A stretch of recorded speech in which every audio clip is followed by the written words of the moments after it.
What's up, spooky bitches? This is Cocktails to Die For It's Katie. and Vicky. You're going to do the disclaimer as always. So this is a cryptid one, so there's really no trigger warnings, and all I can say is Have fun. have fun. Be Okay. over the age of 18 due to our language, and over 21 if you're going to drink, but have fun. All right. So, We're going to make some cocktails. cocktails. We're going to make what's called a Mothman Cocktail. Is there a reason why you're speaking in a hillbilly voice? I have questions. It just comes out every now and then. Okay, so to start this cocktail off, we're going to do 1.5 ounces of vodka. I have Deep Eddy's vodka here that we will be using. Let's see how this works. Okay.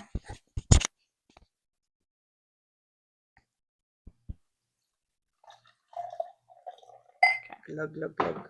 All right, and then next we're going to do an ounce, not three, simple syrup.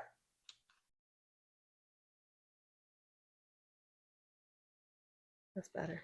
Then we're going to do half of lemon juice and half an ounce of tequila.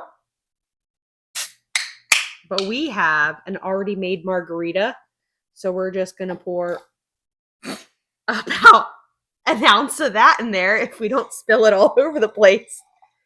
Oh, Katie. And then we're going to add a splash of cranberry to make it, I don't know, I feel like flavorful. Mothman's a little red. I don't know why. He's got red eyes. Okay, see? You're about to find out. I'm going to tell you all about it. Fuck around, find out, motherfucker. Oh. Sorry. All right. That's aggressive. So we did vodka, simple syrup. This is a classic margarita Monaco, made with tequila, a little bit of cranberry juice. It's very pretty. Watch this water. Yeah, there's no ice anymore. They're so nice. You got to stick your fingers down in there and get them. Stick lotion. I can't with our Silence of the Lambs nonsense. Okay. So then we're gonna put the lotion on its skin. What kind of shake is that? Because I'm worried it's gonna Okay. explode. Okay. Katie's got a whole problem today. Okay. All right. Into our skull glasses, which we'll put our pictures on the pod. Oh, that's a pretty pink. It's a beauteous pink color. I became, I don't know. It's beautiful. I don't know. What is that? Like German? To the end of it. I don't know. It was like pioneer woman. Okay. All right. Let's see. I can't. Okay. Cheers. Let's do this.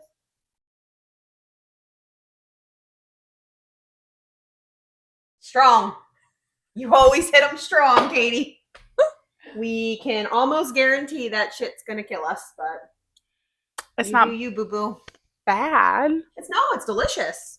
Probably could use a little bit more cranberry. Yeah, that's where we're going with it. A little less of the vodka and the tequila and a little more cranberry because, again, with the strongness. Oh, really? That's a lot. Okay. But I bet it'll taste great. It's delicious.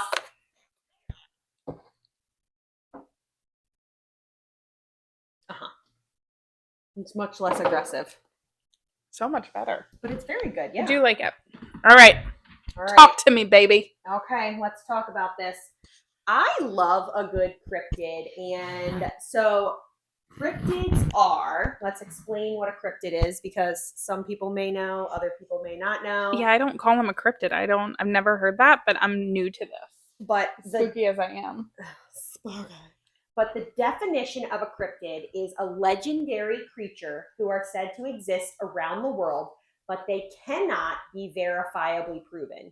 So basically like an urban legend or a folklore or something like that. Typically well-known ones, we're talking about a little bit of Bigfoot, a little Loch Ness Monster. Some are pretty well known for specific areas, while others are more known to be like a national situation. Oh. I know. Bigfoot's kind of all over where everybody and their mom has a Bigfoot in their town. Delaware doesn't. Or do we? I mean, there's a Sasquatch here, I'm sure. Is there? We got bears. If you go off into the woods, I'm sure you'll hear about the Yeah, they're Sasquatch. probably fucking watching me walk in the woods. Oh my god! So fucking tall. Sorry. Do you typically wear furry outfits when you go out in the woods? Is that God how damn they it. know? You weren't supposed to tell them. Okay.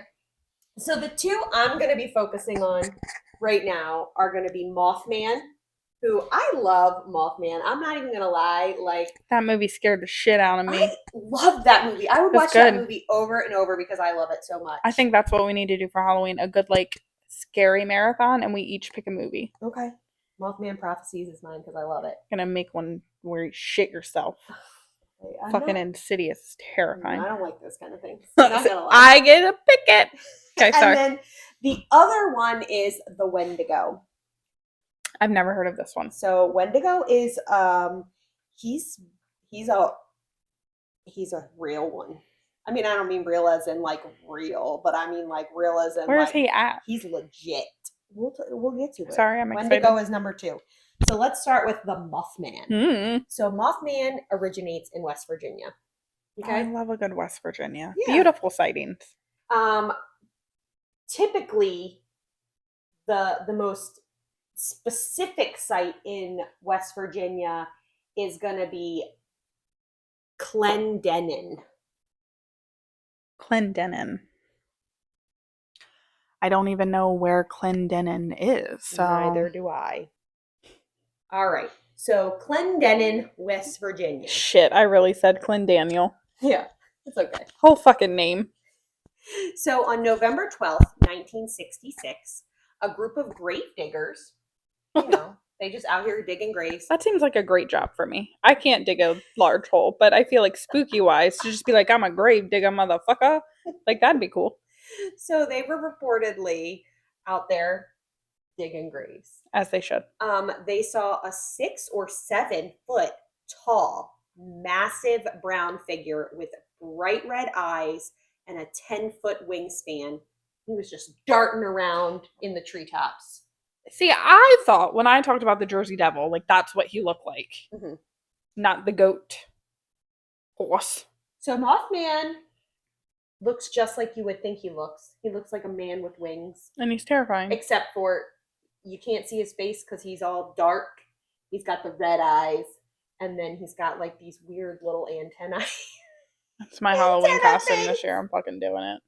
How much shit am I going to run to with that 10-foot wingspan, though? I feel like that'd be a problem, so maybe not. But pretty fucking cool. If you could pull that off, like, that's pretty cool. I couldn't fucking walk anywhere, but yeah. I'd be, like, fucking sideswiping kids left and right down the street. Right. So they were scared, shitless. They should be. And they decided they was getting the fuck out of there. As one should. So they got in their car to get away, and reportedly, this creature can fly as fast as 100 miles per hour, they said. AKA, fast as fuck, boy. Fast as fuck, boy. It allegedly chased their car to the outskirts of town. Damn. Then it said, fuck all y'all bitches, and disappeared off into a field. I mean, that's a lot of effort for you to be like, fuck you. Yeah, I know, but, that's what it did.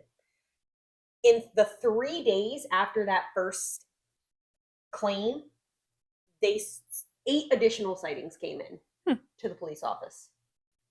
These people were reporting that shit. They were like, he's coming for us. How do we know it's not a large vulture? I don't know, but 2 of the people who made these claims were volunteer firefighters. They're legit. That's what it said. So, one of them was a man named Newell Partridge. That's some West Virginia shit. Yeah. Nothing bad on West Virginia, just the name. Partridge family. Partridge in a pear tree. He now lives in Salem, Missouri. Oh. Sorry. He saw strange patterns on his TV screen one night, followed by a strange sound outside. Wonder what it sounded like. I don't know. Just said strange. I could predict it, but we know what my noises sound like. Please don't. Using his flashlight to look outside, he saw 2 large red eyes staring back at him. I'd fucking die. I would too. I'd be like, fuck this shit, I'm out. Just out. Dead. Can't get me now. The sad part is, after he saw this, his dog went missing. And they think the beast took it. He ate the dog. He needed a good meal. So I mean, I love a dog. I have 3, but I'd kill someone if they ate my dog, but he ate it. So that's basically the start of the Mothman situation. By Noel. Well, no, the Gravediggers. Oh, the Gravediggers first. Clint Daniels. Noel just be out here running around, but the Gravediggers were the ones who started it. So theories. Dr. Robert Smith, who is the associate professor of wildlife biology at West Virginia University, noted that it can't possibly be real. It's a sandhill crane. Have you ever seen a sandhill crane? No. Is it? But the crane's got like the...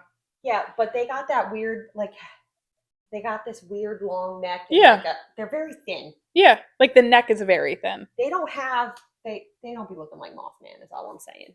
And I feel like they're generally like gray, white. Yeah, Okay. not black. Right.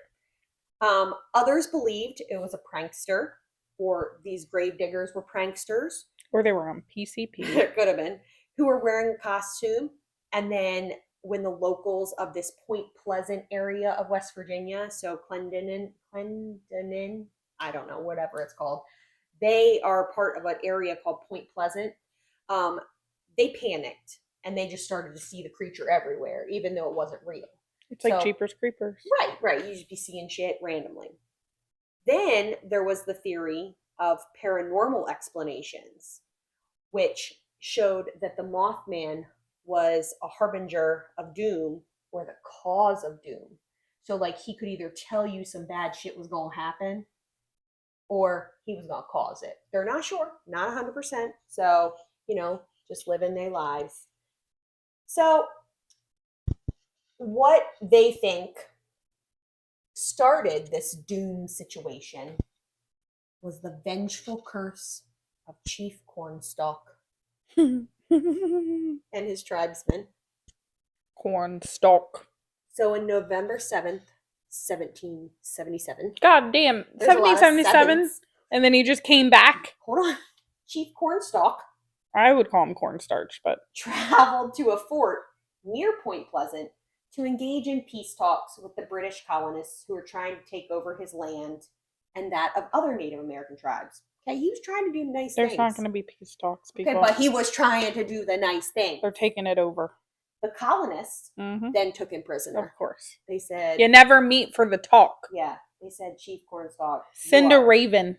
Hold on, though. They weren't the guys that were like the bad guys until the end. They held him and other tribesmen inside their fort, hoping that this would encourage the other Native American tribes to keep them from attacking. Because they were like, we got your leader. Don't attack. Don't attack us. However, on November 9th, Chief Cornstalk's son visited the fort, and he was also detained. Rude. Why they gotta take all his family members? That's rude. Well, they're like, don't kill us. We got the royal family up in this bitch. Right. They were the royal family back in the day. Right. But on November 10th, there were colonist deer hunters that were out there in the woods, and they were ambushed by some other Native Americans, and one of them was killed, the other was severely injured. The colonists who found the hunters were enraged. They went back into the fort and they murdered all of the Native Americans, because that's what white people do. We just be killing people for their land. Let's be honest. That's what we did back in the day. As Chief Cornstalk lay dying on the ground, he was said to have stated, and I quote, "I was the border man's friend. Many times I have saved him and his people from harm. I never warred with you, but only to protect our wigwams and our lands. I refuse to join your pale-faced enemies with the redcoats. God damn. Why you gotta call me out? I came to the fort as your friend and you murdered me. You have murdered by my side my young son. For this, may the curse of the Great Spirit rest upon this land. Okay. May it be blighted by nature. May it even be blighted in its hopes. May the strength of its people be paralyzed by the stain of our blood." That's legit curse right there. Homeboy said all the things he felt. He's fucking pissed. But, I mean, I feel like that was a lot to say if you're just dying. Well, I we feel were like really he was there. I feel like he was more like, ugh, I'm dying. Oh, Yeah, like, my blood is spewing out to my body. but like, who am I to tell history that didn't happen? Definitely, we should not. Mhm. So when the Mothman appeared, people were convinced that shit was Chief Cornstalk. How the fuck do they know about Chief Cornstalk? Public school system right there. Right. He was sent God damn. to kill us all. Living in fear from 1777. Right. So, over a year after the first sighting was when the Silver Bridge collapsed. This is part of Mothman prophecies, and I love it. December 15th, 1967, a single eye bar near the top of the bridge on the Ohio side cracked. The chain snapped, causing the rest of the bridge to sway and crack. This bridge was originally built in 1928, which connected Point Pleasant, West Virginia to Gallipolis, Ohio. Gallipolis, Ohio. I don't freaking know. I like Gallipolis. Anyway, this bridge was poorly engineered and it had very little redundancy. No shit. It was built in the 60s. So you want a bridge. It was built in the 20s. Sorry. The 20s. You want a bridge to have redundancy, obviously. So, like, if one piece snaps, the whole thing's not going down, right? Like, redundancy is good in a bridge. Redundancy, not good everywhere else, but good in a bridge, because if one part collapses, you want the rest of it to hold together. Nope, not them. If one part failed, this sucker was just going down. There were no fail safes in place. There was no, like, with this bridge. Restoration, maintenance of said bridge. I mean, there might have been, but they just freaking, the engineers it weren't didn't like, say nothing about it. So when this happened, 46 people died by drowning or being crushed by the wreckage. Ugh. It did not take the people long to connect the two odd phenomenons together. So obviously Mothman sightings, that Mothman was coming and he was telling them that they were all going to die in the bridge. That was what they said. I thought they were trying to say he did No, they're not sure, obviously. They think but he was coming up early to show everyone. Yeah, they think he was either saying, like, this is going to happen, or they think he was like, I'm going to fucking take you all down, and he did it. So he's like a bad omen, maybe. That's kind of what they thought. So in 1975, John Keel wrote the book, The Mothman Prophecies, based on this event. The book was then turned into a movie in 2002. Yeah, it was a good movie. It was a good movie. Who played that lead? Was it Richard Gere? Yeah. Since the 1960s, sightings have declined. Weird. Every so often, though, somebody sees the Mothman. Really? Is it like fucking Figment flying through a yard again? Yo, your urban legends were wild. I just want you to know. The last one was reported in 2016 by a man who had just moved to Point Pleasant. So he didn't know about this shit. And he just spotted it jumping from tree to tree. Did anything happen to him? No. Some people also try to connect Mothman to the Chernobyl disaster of 1986, the Mexican swine flu in 2009, and the nuclear disaster in Fukushima, Japan in 2011. So he's a national person. Yeah, like he's just out here fucking everybody up. Like he's the omen. They blame it on him. They're not even in Point Pleasant, West Virginia. I know, they weren't cursed. So I don't understand how they can blame something on him when it was nowhere near him. I don't know. But that's what they're saying. I can even understand the bridge thing. Yeah, because it was in their little town. And it was right when they had all these sightings. Like, but that I can't but like Chernobyl. blame Chernobyl on these guys. So that's the Mothman. Awesome. Mothman's pretty cool. I kind of like him. I want to watch the movie again. I don't think he's a meanie. I think if he wanted to hurt people, he would have, and he hasn't. Yeah, like, he's not like the Jersey Devil. He's just out here trying to, like, tell people bad shit's gonna happen. I don't think it has anything to do with Chief Cornstalk. I think it does. You think? You think Chief Cornstalk brought him around? I think he said a curse. And because there's cursed land, something had to happen to help the people on said land. Okay, maybe. I don't think so, though. I think he probably just sighed, I'm dying, and people made this whole spiel. But where did he come from, then? mean, maybe he's just trying to be a There's nice some guy. witchery involved here. Cornstalk did it, aka Okay. cornstarch. Blame it on cornstarch. All right. The next one is definitely heavier. Oh God. The Wendigo is one of the most famous Native American folklore. Don't even know who the fuck it is. The rough translation for Wendigo is the evil spirit that devours mankind. God damn. Right. For reals. It is said to be a hunter who resorted to cannibalism. And once he tasted human flesh, it became an insatiable evil spirit, because that's crossing the line. I mean, I believe it, but I don't believe it was an evil spirit. I think he probably died because what's the guy that ate the people? Dahmer? Yeah.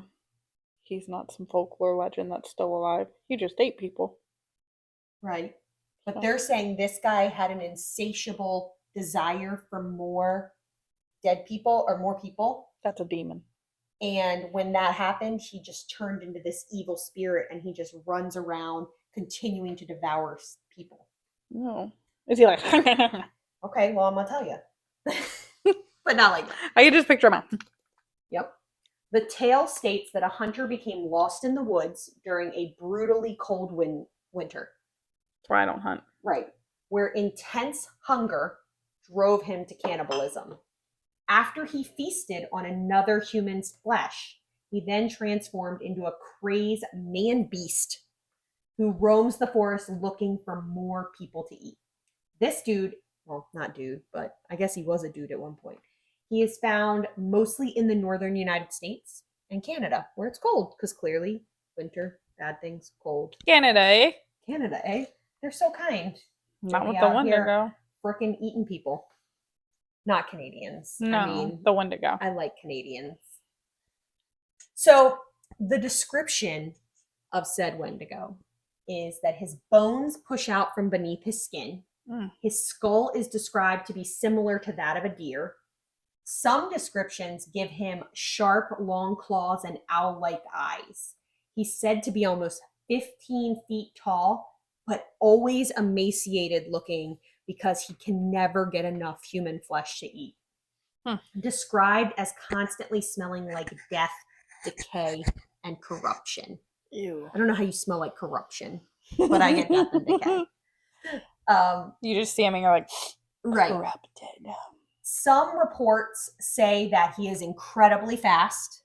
He will chase you down and gnaw your bones off or something. Or other people say it almost looks as though he is hobbling forward like he's going to fall apart at any moment.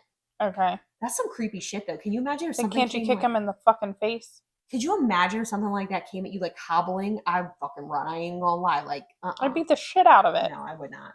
I'd be fucking scared. Everybody can agree that he has the ability to mimic human voices, and that's how he attempts. That should terrify me. Right? That's how he attempts to lure his prey into the woods and away from civilization, so that he can. But if I'm murder them, and I just hear like my mom, and I'm like, well, Mom's not here, calling me in the woods, I'm not going to be like, yeah, Mom, coming. I'm going to be like, fuck you, and I'm going to walk away. Not necessarily. Not if like it gets inside your head. You got to read that book, The Bone Keeper, and then you'll understand, because I swear to God it's similar to the Wendigo. Oh, no. Now I'm going to be fucking terrified. I had to put the heart-shaped box down a couple times. I know. And you want to watch Insidious. I've watched them all. Anyway, I'm going to butcher this Native American name, I'm pretty sure. I'm very sorry. The Algonquin people attributed numerous disappearances to the Wendigo. Some also believe that he can infiltrate mines and turn those people into Wendigos as well. He's like the fucking X-Men. He is. So one specific report of this happening was a Native American man named Swift Runner. That's a good ass name. If you're I would a fucking be Native named American guy. Slow motion runner. Right. I would be lazy bitch who doesn't run. Like, for reals. They would be like, who's that lazy bitch who But like, run? I'd try, and it's just No, like, that's what can I'm you saying. go faster? I'm going as fast as I can. No, mine would just literally be like, that bitch don't run. It's okay. because I don't run, and I'm not going to. That's fine. Unless this fucking Wendigo's chasing me, and I'm booking that shit. Anyway, Swift Runner murdered and ate his whole family. Wow. During the winter of 1879. 1879, huh? He claimed to be possessed by a Wendigo Oh, spirit. that was real good for him, wasn't it? Convenient. I decided to eat my family because I was fucking starving, but you know who told me to do it? The Wendigo. Not my fucked up brain. God damn, that pissed me off for some reason. Like it did.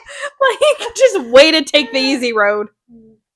So some believe that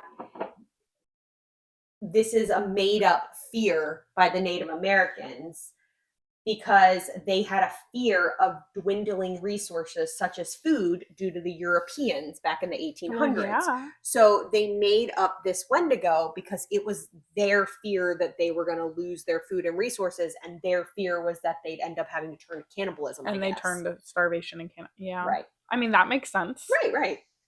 Most reports of sightings happened between the 1800s and 1920. But again, every so often, someone will say that they saw one. Last reported one was in 2019. Shit. Right. When a Canadian hunter heard mysterious howling in the wilderness. It's a fucking wolf. Which he then attributed to the Wendigo. He didn't even see it. He just heard it. It was probably a wolf. Or something dying. I don't know. So, there are ways you can stay safe if you encounter a Wendigo. You can fight them off. What do? Douse myself in garlic? They hate fires. I don't like fire. So you're going to build a fire. How the fuck am I building? I can't just... Their hearts are made of ice. Oh my God. From the murder. The murder. So you have to fucking Elsa. Build a fire and it melts their heart. I don't believe that.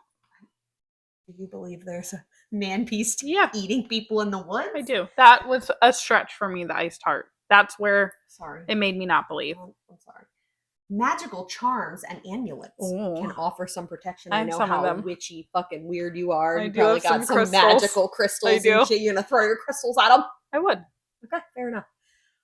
Like lightning.